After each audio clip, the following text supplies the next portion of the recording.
nous concerne tous. Les prix dans les rayons de nos supermarchés, cette question, le trimestre anti-inflation, est-il efficace? On va en parler avec vous. Depuis le 15 mars, chaque enseigne était libre de mettre en place un panier de produits au prix le plus bas possible. 2 mois plus tard, il y a débat entre l'UFC Que Choisir, qui déplore une stabilité des prix alors que le gouvernement dit que les tarifs ont reculé.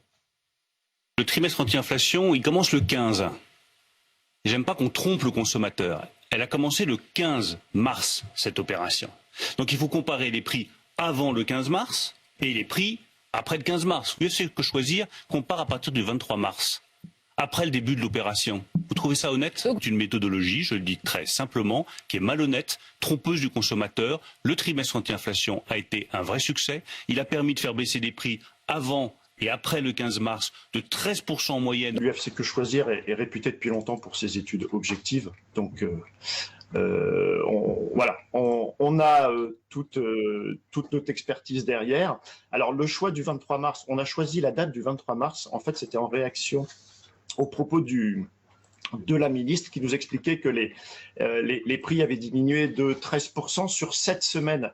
Alors très bêtement, nous on est revenu 7 semaines en arrière et ça tombait sur le 23 mars. En fait, à l'UFC Que Choisir, on relève les prix dans les magasins tous les jours, dans tous les magasins. Donc il n'y a pas eu du tout d'effondrement des prix entre le 1er mars et le 23 mars. On a tous nos indicateurs qui le montrent. Bon, Rodolphe Bonas, merci d'être là. Vous êtes expert de la consommation. Vous allez peut-être nous aider à tirer les enseignements. Qui dit vrai? Alors on va essayer. J'ai bien l'impression peut-être que les deux disent vrai. En fait, il y a une réalité. Il faut bien faire comprendre à tout le monde que d'un côté, on a ce qu'on appelle un suivi des prix sur les produits dits anti-inflation. Vous l'avez rappelé tout à l'heure, Pascal. C'est vrai que chaque enseigne a sa propre dispositif de prix et de produits. Donc ça veut dire que les produits à suivre chez Intermarché ne sont pas les mêmes que chez Carrefour, que chez Leclerc ou que chez Système U. Donc déjà, on est dans un niveau de complexité élevé. Et derrière, à côté de ça, UFC Que Choisir a aussi son panier de produits qu'il suit depuis très très longtemps pour suivre. Et il y a fort à parier que la corrélation entre tous ces paniers qui sont différents dans les enseignes, le panier du UFC Que Choisir, je pense qu'à mon avis, on est dans un beau plat de spaghettis dans cette affaire. Donc j'aurais tendance à dire... Et nous, on ne voit pas les prix baisser en rayon, pardon. Alors oui, ça vous avez tout à fait raison, malheureusement, et ça fait longtemps qu'on le dit, même si on est en train d'évoquer que le pic est peut-être atteint, les prix ne baissent pas, c'est-à-dire qu'ils sont stabilisés à un niveau élevé. Il va falloir attendre beaucoup de temps, malheureusement, pour peut-être voir certaines inflexions sur certains types de produits. On en parlera peut-être tout à l'heure.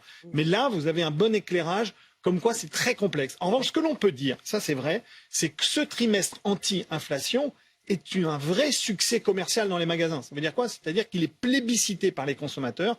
Pourquoi? Parce qu'il est très visible. Vous avez vu, il y a ces petits macarons un peu partout dans nos rayons. Et qu'ensuite, c'est vrai que les distributeurs ont fait le travail de dire ce seront des produits à marge la plus tendue qu'ils soient. Mais ça ne veut pas dire qu'il n'y en aura pas. Toujours le même système. Vous voyez bien que... Pourquoi? Parce qu'en France, je vous le rappelle, on ne peut pas vendre un produit alimentaire en dessous de son prix d'achat plus 10%. Donc, le maximum que le consommateur pourra récupérer, c'est prix d'achat du distributeur plus 10%. Alors, juste, Rodolphe, aussi une question sur les prix, notamment des fruits et des légumes. On nous a dit que ces prix vont baisser. Parce que oui, vous n'avez pas l'air rassuré. Non, les prix vont baisser, on ne voit pas venir cette baisse des prix. Alors, ça va être un petit peu compliqué sur la filière fruits et légumes, plus particulièrement en raison de situations climatologiques extrêmement tendues et plus particulièrement en Espagne. Je vous rappelle qu'un des principaux pays producteurs de fruits et légumes, particulièrement nos fruits d'été, ce sont les Espagnols. Or, il fait très chaud, les récoltes risquent d'être mauvaises, voire même ce qu'on appelle le calibrage des fruits risque d'être très petit. Donc on risque d'avoir là malheureusement des prix qui vont augmenter. Donc si vous avez fait des confitures de pêche ou d'abricots, vous avez bien fait, elles auront une grande valeur cet été. Mais c'est vrai que les fruits et légumes risquent de monter encore un tout petit peu. Merci beaucoup Rodolphe. Merci. Bonne d'être venu sur ce plateau.